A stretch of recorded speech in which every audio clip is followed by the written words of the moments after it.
照片上这3位年轻人最近在中美科技圈上火了啊。照片最中间这个人名字叫做肖红，蝴蝶效应公司的 CEO。左边这位啊名叫季义超，是蝴蝶效应公司的首席科学家。右边这位呢名字叫做张涛，是这家公司的产品经理。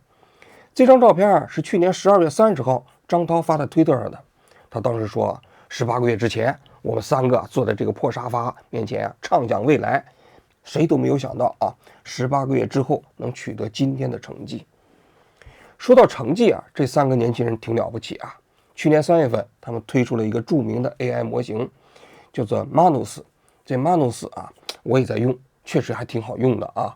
你给它布置任务，它就可以自己工作，有点像那个龙虾，但好像没有龙虾那么可怕啊。事隔不到1年，人家这个蝴蝶效应公司啊就被那个扎特伯格给收购了。收购价格没有披露啊，但是业界之间都在猜测价格在20亿美元到30亿美元之间。你想想，这3个年轻人合在一起创业不过18个月的时间，年龄都是30岁出头啊，一下子20亿美金以上的收购价格，你想想，马上就财务自由了是吧？这钱怎么都花不完了吧？确确实实非常成功。可是没想到风云突变，就在前2天啊，媒体又传出来了，这肖红和季义超啊被中国政府给编控了。怎么编控的呢？说今年3月初啊，中国的发改委就给这个肖红和这个季义超打电话，让他们回国参加会议啊。这肖红和季义超呢，就从新加坡赶回到北京开会。会议结束的时候，中国的发改委就通知他们，为了配合他们的调查，调查什么呢？就是调查他们跟这个扎特伯格 Meta 公司的收购案呢。所以呢，他们2个不能离开中国境内了，但是在中国境内之内啊，还是可以自由活动。这个消息出来之后啊，立刻在中美2国引起了巨大的反响啊！你想想，刚刚完成了一批巨大的收购，结果呢，这2个人就被中国政府给扣下了，当人质了。我们今天就来讲一讲这件事情的来龙去脉啊。介绍一下 Manus 吧。Manus 是今年3月份发布的，我们说它是第一个通用的 agent 产品。对。然后 Manus 这个名字其实来自于一个拉丁语，叫 Mens et Manus， 这是一个拉丁语的谚语，大概就是知行合一，就是大脑和手。做大模型公司都在制作一个更聪明的大脑。但是呢，其实要交付结果，我觉得就是需要用手。所以 agent 是脑加上手，把这个脑袋里面想的东西可以干出来。是的，是。这肖红这个人呢是江西人，他早年呢是在武汉的华中科技大学读书，就读计算机嘛。据说在上学期间啊，他就开始搞一些创业啊。毕业之后，2015年他创立了一家公司，名字叫做夜营科技。这家公司呢也拿到了一些风投啊。他搞什么呢？他当时就立足于这个微信呢，就为这个微信的公众号的创作人员啊提供一些辅助的工具，比如说排版呐、标题给你打分啊什么之类的啊，做得还挺成功的。据说啊，他当时的收益也不错。搞了几年之后呢，他就把这个整个就是给这个微信公众号提供服务的这么一个产品给打包卖掉了，卖给了一家独角兽企业。2022年大家都知道啊，OpenAI 不是搞起来了吗？紧接着中国不又搞 DeepSeek 吗？整个这互联网创新进入到了 AI 时代。这肖红这个人呢还是很敏锐的啊。这个时候呢，他也搞出来一个自己的创业方案，那叫莫妮卡。这莫妮卡呢是依附于这个浏览器搞的一个 AI 助手、AI 工具，然后就到北京啊找各种风投公司给他投钱。那于是呢就拉到了一些风投啊。于是他在北京就成立了这家叫蝴蝶效应的公司。这家蝴蝶效应的公司啊，虽然总部在北京啊，但它的分公司是在武汉，实际上主要在武汉运营。据他自己讲，他为什么喜欢武汉呢？他说武汉这个城市啊，当然一方面啊，跟他比较有感情。那我看记者问他嘛，说你最喜欢吃什么食物？他说喜欢吃热干面，所以这个人肯定是武汉话了啊。说起热干面啊，我刚到武汉的时候啊，我都不知道还有热干面这种食物啊，第一次吃啊，觉得特别难吃，难以下咽啊。等到我大学毕业的时候，那热干面我也挺喜欢吃的了。那我隔一段时间不吃，我也挺想得慌啊。所以你可以看到了吗？肖红对武汉这个城市啊，还是比较有感情的，被武汉化了。另外一个方面呢，他就说啊，他搞这些科技创新公司啊，他感觉在哪儿办公都差不多，不一定非得都集中到北京。集中到北京的好处呢，当然呢政策了解的比较快，比较灵敏啊。但是武汉的好处呢，劳动力成本比较低，然后生活的节奏也比较慢。他觉得呢，他主要在武汉办公也有好处啊。所以呢，他这个莫妮卡的公司呢，就在武汉和北京两地啊主要办公。武汉实际上是个主要的基地。2024年的时候，这家公司发生了一件事情，就是这个季义超和张涛加入他的公司。季义超这个人呢，实际上也有点来头啊。他父亲呢是清华大学的教授，他妈呢是一家科技公司的老板。所以你可以看到啊，他自己家的成长环境就是这样的，他既有科技又跟商业结合在一起啊，他家庭就是这样的一个结合体。所以他上高中的时候啊，就自己也开始搞一些产品创新了，据说也挣了钱。很快呢，他就到美国留学。美国留学之后回到国内，也搞了自己的公司，也搞了创业啊。2024年的时候，他加入到了蝴蝶效应这家公司，包括张涛也一起加入了。就是我们看到那个照片里头啊，坐在破沙发，大家可以看一下啊，整个那房间里头啊，设备也不是特别好，这个环境也比较差。这3个年轻人都穿着大裤衩，然后呢，表情非常非常的自信，大大笑的那个非常开心呐。那么这3个人凑到一起之后啊，蝴蝶效应这家公司就发生了一个非常大的变化。萧红呢就把莫妮卡这个项目给停掉了，就基于这个浏览器的这个 AI 助手啊，整个开发实际上也已经比较成熟了，他还是停掉了。停掉之后呢，他们就开始独立开发一个新的产品。据他们自己讲呢，为什么要独立开发一个新的产品呢？其实模型是一直在发展的，但是 ChatGPT、Chatbot 这个产品形态是能够最好的把模型能力发挥出来的吗？我觉得不一定。对，然后在去年大概10月份左右的时候，我们观测到了一项新的能力，叫做 Agent，就是简单来说，它就是可以作为规划并且每一步去执行。这个能力，我觉得在当时看来是没有一个很好的产品形态去把它产品化的，所以我觉得这里面是有创业的机会。就是你作为一个普通人跟这个 AI 模型之间的沟通问题。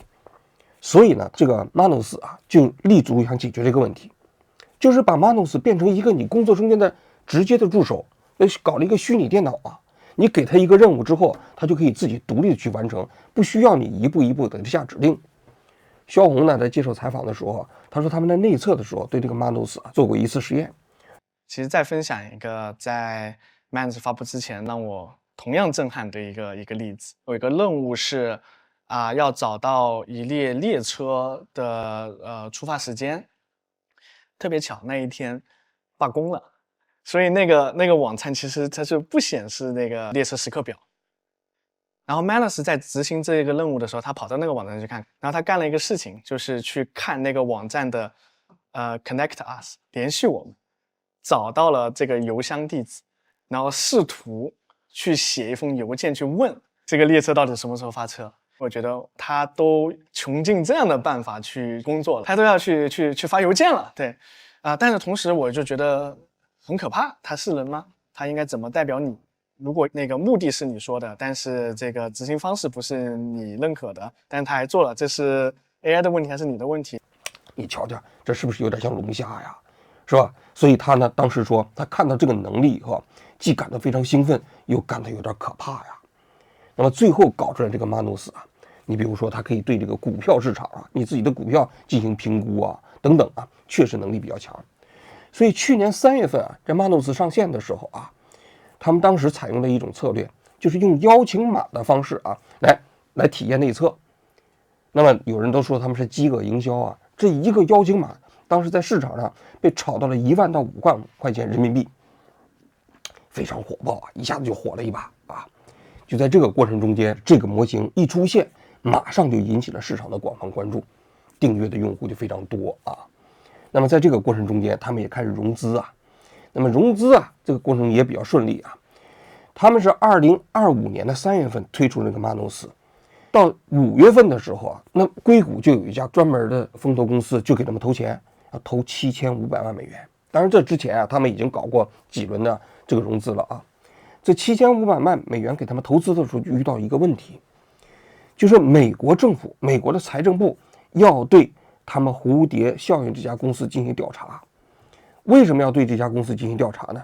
因为大家都知道，中美两国最近几年围绕着高科技领域，也包括 AI 领域内双方实际上是有一点刺刀见红那么双方其实对对方的这一系列的技术也好资金也好都有一系列的政策的限制。比如说美国政府过去你英伟达的芯片那卖给中国最先进的不能卖给你，比如光刻机，荷兰的公司因为有美国的参股，那也不能卖给中国，是吧？那么美国在2023年又制定了一个政策，说美国的这个资金你对中国的涉及到 AI 行业或者说这个高科技行业你要投资，涉及到美国的国家安全呢，你就要受限制。正是由于这样一条法律所以在2025年的5月份，那么硅谷这家风投公司准备给蝴蝶效应投资的时候，美国的财政部就对它进行了一个调查和审核。那我们不知道是不是有这个因素所以在2025年的6月份这蝴蝶效应的公司就决定搬家，从哪儿搬到哪儿呢？他们从北京和武汉搬到新加坡。这搬的有点大法而且搬的速度特别快，说搬就搬，据说1个月的时间就完成了整体搬迁。这蝴蝶效应这家公司呢，在国内一共大概有120名员工，其中60名呢是在北京，50名左右是在武汉，剩下的10名我估计都是他们高管的平时呢，肖红是在武汉办公，这季义超和张涛是在北京办公。那么这120名员工呢，他们怎么采取的措施呢？其中有40名核心的技术人员跟他们一起到了新加坡，剩下80名呢都遣散了，而给了比较优厚的条件。那么因为他们是在这个蝴蝶效应公司打工嘛，在业内也非常有名，所以他们一旦被遣散之后，立刻都被那今日头条腾讯呢都给吸收走了所以就业前景还是挺好的。所以在2025年的6月份，那么蝴蝶效应公司就成功的搬到了新加坡。其实他们这家公司早在2023年的时候就已经完成了海外架构。那海外架构大家都知道，那很容易开曼群岛设立一家公司，然后呢主体放在新加坡。多数中国的高科技企业都是这种架构。这种架构的好处呢，就是你要是在海外融资比较方便嘛。那么在中国被称之为红筹公司，就是这个公司虽然是中国的，但是如果你从公司的法律框架上来看呢，这家公司却是一家海外公司。所以他们实际上在2023年的时候就已经做了这个伏笔，所以搬到新加坡呢也特别快。到了新加坡之后呢，他们在新加坡的一个大 mall 里头租了办公室这个办公室呢，我看他们自己回忆说，到了那个地方就开始在新加坡本地招人。招人的价格呢，这个工程师嘛，写代码的嘛，是$8000到$16000一个月。据说新加坡很多人都说这个价码在新加坡呢，也就是一个平均工资，并没有特别高的吸引力。他们自己团队的回忆来讲，搬到新加坡以后还是天天加班有人问他工作到几点，他说呢，一般来说都是工作到晚上10点半到11点以后。为什么呢？因为那个mall每天晚上10点钟是关空调，关空调以后，那新加坡比较热嘛，还看大家能够坚持几个小时。所以你可以看到一家初创企业还是很有奋斗精神那么去年12月份呢，这蝴蝶效应这家公司就准备进行又一轮的融资。这一轮融资它的估值就是20亿美金了就在这个时候，扎特伯格听说了。Meta 公司的这个扎特伯格听说之后呢，就直接跟肖红接触，说你别融资了，我干脆把你整个买下来，我们公司现在缺这条产品线，是吧？双方谈得非常顺利，据说10天左右的时间就谈成了。那蝴蝶效应这家公司也不需要融资了，就把整个公司全部卖给了 Meta。具体的多少钱没有透露但是业界都传言说这个收购价格大概在30亿美元左右。为什么呢？因为12月份的时候这蝴蝶效应公司人家融资的时候估值就是按照20亿美金来估值了，人家这个估值也有一定的依据为什么呢？就是到去年12月份的时候就是那个 Manus 这个全球范围的收入已经到了1亿美元，挺高的了。他的一年的服务，我看他1个月是200美金嘛，你要是按年交也得交2000美元呢。你像我们当时订阅的时候也是一年交了2000美金。它的客户据说是已经1000万了，所以实际上是相当高的。那你对比一下 ，OpenAI 还赔钱呢，是吧？但是它现在已经完全都盈利了，所以它按照20倍的市盈率来估值并不算高。所以很多人就说，人家估值都估到20亿，那你扎特伯格你要收购的话，人家能给你20亿卖掉吗？不太可能。所以坊间都传言说是花了30亿美金才把这家公司整个给收购下来。这个价格啊，应该是占到扎特伯格啊这家公司啊有史以来收购的前3名，应该是一个大手笔的收购啊，而且特别快。那这3个年轻人可能也挺愿意的，毕竟这个产品推上市场还不到1年呢，哥仨凑到一起创业也才18个月啊，是吧？一下子你想想，30亿美金是多少钱呢？折人民币200亿啊！这200亿，这哥仨一分，你想想，确实是挺诱惑的啊。然后呢，这萧红又当了这个 Meta 公司的副总裁。围绕着这场收购呢，还有几个其他的后续效应。一个呢，就是所有的中资的投资，此前投资的啊，全部退出。那扎特伯格这一收购，就把那些过去你投资的风投的那些企业也都收购了嘛，资本都收购了。第二个就是对中国境内不再提供服务了。过去呢，你想想，这马诺斯在中国境内不是提供服务吗？现在也不提供服务了。为什么有这2条后续的效应呢？实际上也是为了符合美国政府的这样的一个合规性审查呀。因为美国不是说了吗？你中国企业，你这个美国公司你不能投资它，你中国企业你投资它还不有风险吗？如果你这马诺斯在中国国内你要继续提供服务的话，中国政府肯定管你啊。管你的话，那你扎特伯格以后是不是也得听中共的话？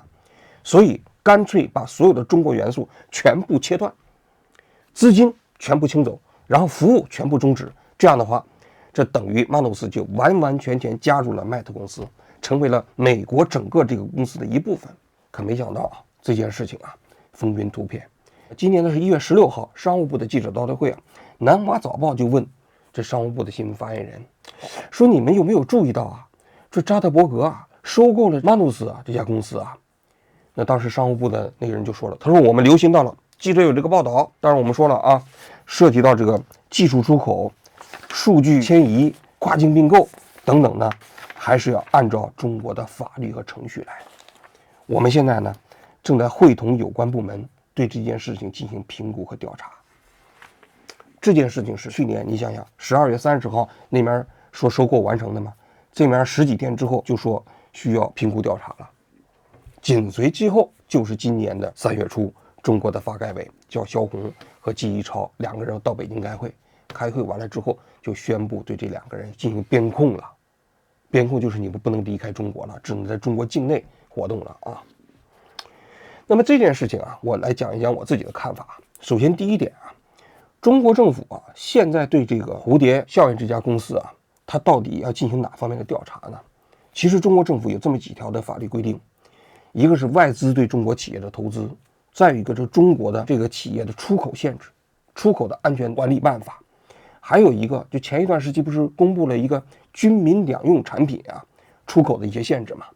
那么这几条啊法律啊，它有一个核心的规定，就是你涉及到中国国家安全的这个技术也好啊，产品也好啊，要出口的话，你得经过中国政府的批准。现在啊，显而易见的是，这蝴蝶效应这家公司当时从中国迁徙到新加坡的时候，肯定是没有报备。他们认为我们这是一个算法，一个模型嘛，那么我们人一搬走，好像公司就搬走了啊。但现在中国政府肯定不这么认为，中国政府肯定是认为什么呢？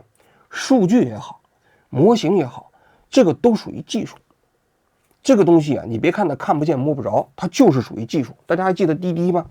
滴滴当时啊，那2021年的时候，中国政府要它不要上市，在美国，它呢就到美国去上市了。上市之后，中国政府咔嚓把滴滴 APP 在中国境内都给下架了，你都没法服务了。结果2022年的时候，滴滴就在美国市场退市了啊。也就是说，这种数据本身、算法本身，包括模型本身，对于中国政府来说，这都属于管制对象。所以中国政府现在啊，可能是认为你这个蝴蝶效应公司当时从中国搬到新加坡，就属于数据和技术出口。但是你们这个数据和技术出口没有履行申报责任，当然话说回来了，即便申报，这个当时也未见能批准啊。但显然是你当时没申报，违反了中国的技术出口和这个产品出口的这个法律规定，这是一个方面啊。那么第二个方面，这件事情之所以在海外引起非常大的轰动啊，就是这种所谓的红筹公司的框架，对于过去的很多高科技企业来说，大家都非常熟悉。就这家企业在中国搞起来嘛，搞起来之后呢，在开曼群岛搞了一个主体公司，然后在境外再搞一家主体公司，这样的话呢，你中国境内的这家公司就变成了海外公司的子公司。从法律框架上来讲呢，这是一家国际化的公司。萧红当时其实也是走的这条路，他认为把公司搬到新加坡是全面拥抱国际化。但这种方式啊，现在看来中国政府是不承认了。为什么不承认呢？他认为你算法是在中国搞的，你的这个人员是在中国搞的，你这个模型是在中国搞起来的。在这种情况下，你把这个东西搞起来之后，你到了新加坡，然后你一转眼几十亿美金卖给扎特伯格，然后呢，整个这个马努斯又加入到了扎特伯格的公司，成为了美国公司技术体系的一部分，那这个绝对不行。从中国政府角度来讲，这是可忍孰不可忍？那不等于中国孵化出来的 AI 的一个新产品，一转眼被扎克伯格给收购了，成为了为美国做嫁衣吗？那这种方式，中国政府是完全的不接受了。虽然你在法律上来讲，你是一家国际化的公司，但中国政府认为你的实质联系，你这家公司的实质上就是一家国内企业，这个企业中间的产品就是在中国境内产生的。现在网上有人说，这个萧红这家蝴蝶效应公司在武汉拿了很多政府补贴，说当时武汉市政府给他提供了2000平米的办公室，然后又拿了很多的补贴啊。我仔细查了一下，我觉得这个可能没有依据，因为这个蝴蝶效应公司我不是讲了吗？在北京和武汉两地办公吗？北京有60个人呢，武汉只有50个人呢，50个人的一个团队。我看到网上他们的照片他们的办公环境也一般，因为这种公司也不需要特别大的厂房嘛，就是办公室嘛。50个人需要2000平米的办公室吗？而且你算算，1年多前他们刚开始起步的时候还没有这么多人，所以我认为武汉市政府不太可能给他们提供2000平米的办公室，而且是武汉市给他们提供的其他的条件，我看都有一些什么算力券，这算力券补贴的标准是按照你的10%给你补贴不会给这家公司太多的钱的，太多的补贴的。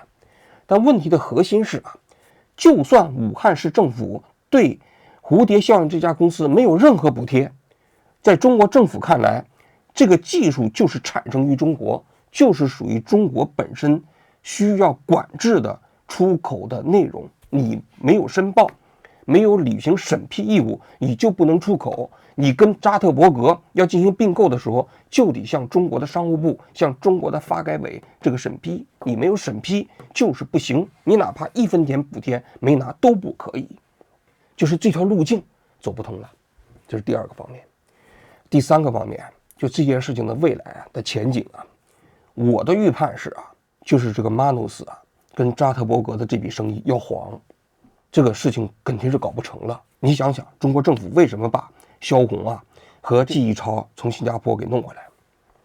因为当时滴滴在美国虽然上市了，但滴滴服务的主体在中国， APP 在中国，那些人也在中国呢，所以中国政府把 APP 一下架，这滴滴就死了吧，你在美国上市也没有意义了嘛。但是萧红这家蝴蝶效应公司在2025年的6月份就把整个公司都搬到新加坡去了，国内什么也没留那中国政府要想管它怎么管呢？所以我认为中国政府最后就想到了这一招，我先把你人从新加坡骗回到国内，那你这个萧红和季逸超这是公司的2个灵魂人物吗？我先给你扣下，那你还交易不交易你要交易你就在国内溜达，你不是有几十亿上百亿这个收购款吗？那你花呗，反正你在国内你也不能出去了，对你还有什么意义呢？更何况大家仔细看一下，就是中国的这个军民两用出口的清单，也包括出口的那些管制法如果违反了的话，最后是有可能上升到刑事责任的。如果你要是不配合中国政府的调查，你这个交易不取消，那最后刑法伺候你的这种可能性也不是没有所以在我看来萧红和这个季逸超现在回到国内再出不去了那对于他们来说压力是非常大的。那萧红的推特啊，从3月16号之后就再也没有更新了，我估计肯定是心乱如麻呀，哪还有心思更新推特呢？但是那个张涛现在还在境外呢，我看他还在正常更新呢。前2天讲哈佛大学现在要讲述这马努斯的这个商业案例，他还去哈佛呢。但是你想想，这季一超和萧红2个人扣到国内去了，那整个公司现在肯定也是方寸大乱啊。这家公司现在如果要是让它整个的交易停止，其实在法律上啊，或者说在运营上并没有太大问题。为什么呢？因为扎特伯格收购它的时候就讲了，这家公司还是保留独立的运作主体，就是在新加坡，所以它并没有拆散之后融入到美国的扎特伯公司的麦特公司里面去嘛。所以只要这个交易叫停，那这个公司还可以独立的在新加坡的运作。所以我的判断是，这笔交易大概率要停的，大概率是要黄的，因为中国政府它必须刹住这股风，就是你在中国，你培养你自己的技术，你搞这个算法之后，然后让美国一收购，美国成栽桃子了嘛？大家都知道，中美这2个国家最近几年围绕着 AI 领域的竞争，那已经是刺刀见红了。那美国就规定啊，你这个英伟达的最先进的芯片就是不能卖给中国啊。光刻机就是不能卖给中国啊，就是要卡脖子啊。那与此同时，双方都在想啊，在资本这个领域内去收购对方的公司，但是都设置了一系列的技术壁垒和这个行业进入的壁垒。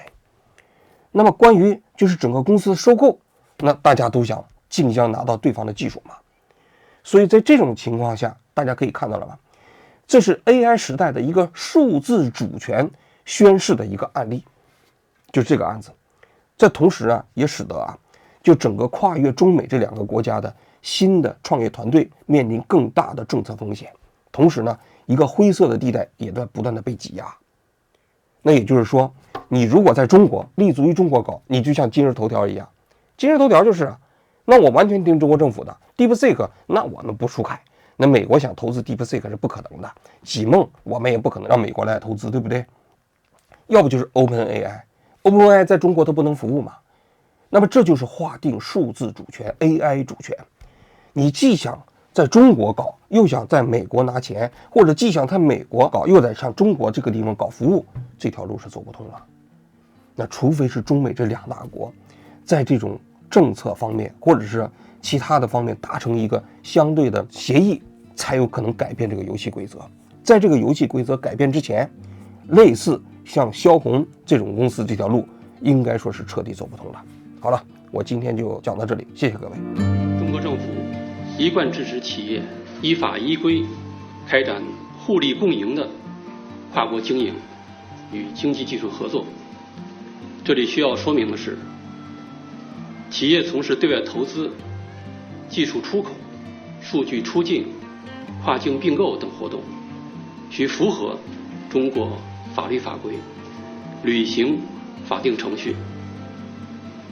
商务部将会同相关部门，对此项收购与出口管制、技术进出口、对外投资等相关法律法规的一致性开展评估调查。其实模型是一直在发展的，但是 ChatGPT、Chatbot 这个产品形态是能够最好的把模型能力发挥出来的吗？我觉得不一定。对，然后在去年大概10月份左右的时候，我们观测到了一项新的能力，叫做 Agent，就是简单来说，它就是可以作为规划并且每一步去执行。这个能力，我觉得在当时看来是没有一个很好的产品形态去把它产品化的。所以我觉得这里面是有创业的机会。Manus 的一个生存战略是跟巨头合作共生，包括Anthropic、OpenAI、Google 等等都是一个巨头。所以这些巨头里面，现在它也有一些可能会做到 agent。是，你怎么跟他要合作共生，但是你也要某个程度又要跟他竞争。所以你觉得你 Manus 的一个差异化的定位跟护城河在哪里？这个可能是我们这个产品品类最需要思考的问题。在 Manus 发布的时候，其实我们很小，所以思考合作会多于思考竞争。当时做的判断就是，底层技术不被一个人垄断的情况下，竞争是非常剧烈的。我们应该把一个维度拉满，就是我们对用户的理解以及运用好 agent 能力的能力拉满。至于用哪一张模型谁都能用的话，意味着你的选择权利还更大。其实再分享一个在 Manus 发布之前让我同样震撼的一个例子，有一个任务是要找到一列列车的出发时间，特别巧那一天罢工了，所以那个网站其实它是不显示那个列车时刻表。然后 Manus 在执行这个任务的时候，他跑到那个网站去看，然后他干了一个事情，就是去看那个网站的Connect Us 联系我，找到了这个邮箱地址，然后试图去写一封邮件去问这个列车到底什么时候发车。我觉得他都穷尽这样的办法。